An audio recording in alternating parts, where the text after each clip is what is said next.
सबसे पहले काबा को मक्का में इब्राहिम अलैहिस्सलाम ने बनाया था, लेकिन यहूदी और ईसाई जो इब्राहिम अलैहिस्सलाम को एक सच्चा पैगंबर मानते हैं, वह सारी इज्जत, सारे एहतराम यरूशलेम शहर को देते हैं और मक्का को सिर्फ एक आम सा शहर कहते हैं और कहते हैं कि मक्का का और इब्राहिम अलैहिस्सलाम का उनके खुदा से कोई भी ताल्लुक नहीं है। लेकिन तौरात में क्लियरली लिखा हुआ है कि मक्का में ही खुदा का घर है। आज से 80 साल पहले हिटलर ने जब नीदरलैंड को फतह किया तो वहां जितने भी यहूदी थे उनको एक लाइन में खड़ा किया और आहिस्ता आहिस्ता इन सारों को एक कमरे में ले जाया गया। जिधर गैस के जरिए इन सारों को आसानी से खत्म कर दिया जाता, उधर खड़े सारे यहूदी अपनी मौत का इंतजार कर रहे थे और इन सब के जुबान पर तौरात का एक ही कलमा था। यहूदी और ईसाई दोनों तनाख जो किताब है उस पर यकीन रखते हैं, या उसे हिब्रू बाइबल भी कहा जाता है। ये बुक ऑफ साम में लिखी हुई है।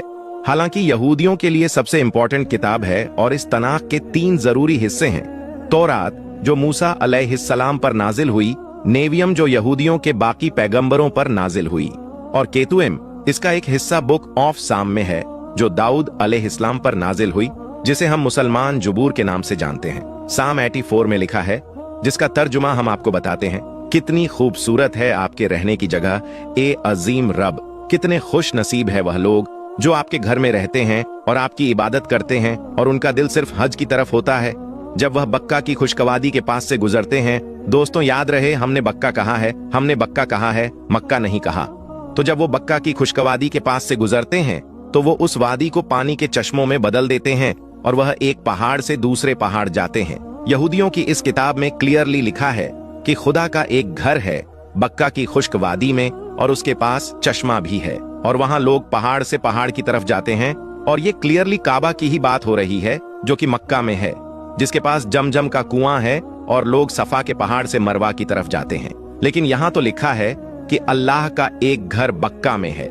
इसका मक्का से क्या ताल्लुक है? तो दोस्तों ताल्लुक है, जैसे कुरान करीम में सूरह अल इमरान में अल्लाह तबारक व तआला फरमाता है कि कह दीजिए कि अल्लाह ने जो कहा है सच कहा है और पैरवी करो इब्राहिम की जो बिल्कुल सच्चे थे और मुशरिक नहीं है। यकीनन पहला घर जो लोगों के लिए बनाया गया अल्लाह की इबादत के लिए वही है जो बक्का में है। बरकत वाला हिदायत का मरकज है सारे जहां के लिए। ऐ किताब वालों, तुम क्यों अल्लाह की आयतों का इनकार करते हो? कुरान में और तौरात में दोनों में ही मक्का को बक्का कहा गया है, क्योंकि बक्का मक्का का ही पुराना नाम है। मुसलमानों का पहला किबला मक्का नहीं बल्कि जेरूशलम का बैतुल मुकद्दस था। एक दिन मदीना में आप सल्लल्लाहु अलैहि वसल्लम मस्जिद में नमाज पढ़ा रहे थे कि अचानक अल्लाह की तरफ से इशारा हुआ और कहा कि जहां भी हो अपना रुख बैतुल मुकद्दस से फेर कर मक्का में काबा की तरफ करो। आप सल्लल्लाहु अलैहि वसल्लम ने नमाज के दौरान ही काबा की तरफ टर्न हुए और पीछे खड़े सारे सहाबा ने भी ऐसा ही किया और इस तरह पहली दफा मुसलमानों का एक नया किबला बना। और यहूदियों ने कहा कि मुसलमानों ने अपना असली किबला बैतुल मुकद्दस से छोड़कर पता नहीं कहां से एक नया किबला इजाद कर लिया है। यहूदियों और हिस्टोरियन दोनों इस बात को मानते हैं कि जेरूसलम में यहूदियों का पहला टेम्पल सुलेमान अलैहिस्सलाम ने आज से 3000 साल पहले बनाया था, जबकि मक्का में काबा को इब्राहिम अलैहिस्सलाम ने बनाया था जो सुलेमान अलैहिस्सलाम से हजारों साल पहले गुजर चुके थे। तो मुसलमानों ने कोई नया किबला ईजाद नहीं किया बल्कि असली किबले की तरफ वापस गए हैं। यहूदी मजहब में इब्राहिम अलैहिस्सलाम ने इस्माइल अलैहिस्सलाम और उनकी मां हाजरा को रेगिस्तान में छोड़ दिया, जिसको आज बहुत सारे हिस्टोरियन हिजाज का इलाका समझते हैं और इसी में मक्का भी आता है। यहूदियों के रिलीजन में इस्माइल अलैहिस्सलाम को इतनी इंपॉर्टेंस नहीं दी जाती जितनी इसहाक अलैहिस्सलाम को दी जाती है, और वह कहते हैं कि इब्राहिम अलैहिस्सलाम को इसहाक अलैहिस्सलाम को जीबाह करने का हुक्म दिया गया था, इस्माइल अलैहिस्सलाम को नहीं। लेकिन वह हमेशा से इस्माइल अलैहिस्सलाम और उनकी औलाद को नेक और सच्चे लोग समझते थे। काबा को बनाने से पहले मक्का का पहला नाम बक्का था और यहाँ ज्यादातर इस्माइल अलैहिस्सलाम की औलादें ही थीं। जैसे जैसे वक्त गुजरता गया आहिस्ता आहिस्ता बाकी सारे और भी मक्का में रहने लगे और यहाँ का नाम बक्का से मक्का में बदल दिया गया। आहिस्ता आहिस्ता लोग असली मजहब को छोड़कर बूतों की इबादत करने लगे और काबा को भी अजीब अजीब बुतों से भर दिया गया।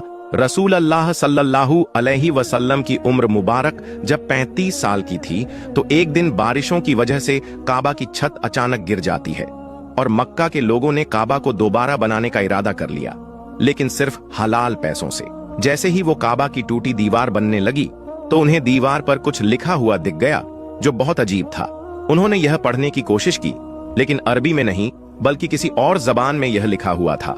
आखिर एक यहूदी ने आकर उनको बताया कि यह यहूदियों की जबान है और इस पर लिखा है, I am Allah the Lord of बक्का, और ये मैंने तब बनाया जब मैंने आसमान और जमीन और चांद और सूरज को बनाया था, और ये तब तक कायम रहेगा जब तक इसके 2 पहाड़ कायम हैं। और आज भी काबा के गिलाफ के ऊपर मक्का नहीं बल्कि बक्का लिखा गया है। काबा जब दोबारा मक्का वालों ने बनाना शुरू किया तो तब भी वह बुतों से भरा हुआ था। काबे की चाबी उस्मान बिन तलहा के पास रहती थी। पैगंबर बनने के बाद रसूल अल्लाह सल्लल्लाहु अलैहि वसल्लम ने जब उनसे चाबी मांगी तो वो हंसने लगे और कहने लगे कि चाबी, और मोहम्मद के पास और मजाक बनाने लगे। तो आप सल्लल्लाहु अलैहि वसल्लम ने कहा कि याद रखो, एक दिन ऐसा आएगा कि चाबी मेरे पास रहेंगी और जिसे मैं चाहूंगा वो चाबी दूंगा। तो कुरैशी ने कहा कि वो दिन सबसे बदतरीन दिन होगा। तो रसूल अल्लाह सल्लल्लाहु अलैहि वसल्लम ने कहा कि नहीं नहीं, वो दिन कुरैश के लिए सबसे इज्जत वाला दिन होगा। उसके कुछ ही दिन बाद आप सल्लल्लाहु अलैहि वसल्लम ने मक्का को फतह कर लिया और काबा की चाबी उस्मान बिन तलहा को वापस कर दी। इसके बाद मुसलमान अरब की सबसे ताकतवर फौज बन गए। प्यारे दोस्तों, हम उम्मीद करते हैं कि आप लोगों को यह पता चल गया होगा कि यहूदी मक्का क्यों नहीं जाते और मक्का को वह इतनी इंपॉर्टेंस, इतनी अहमियत क्यों नहीं देते, क्योंकि यह शुरुआत से ही अल्लाह की आयतों का इनकार करते आए हैं, अल्लाह के पैगंबरों को झूठा मानते आए हैं, नौज बिल्लाह। तो प्यारे दोस्तों, अगर आपको इसी तरह की इंटरेस्टिंग वीडियो चाहिए तो आप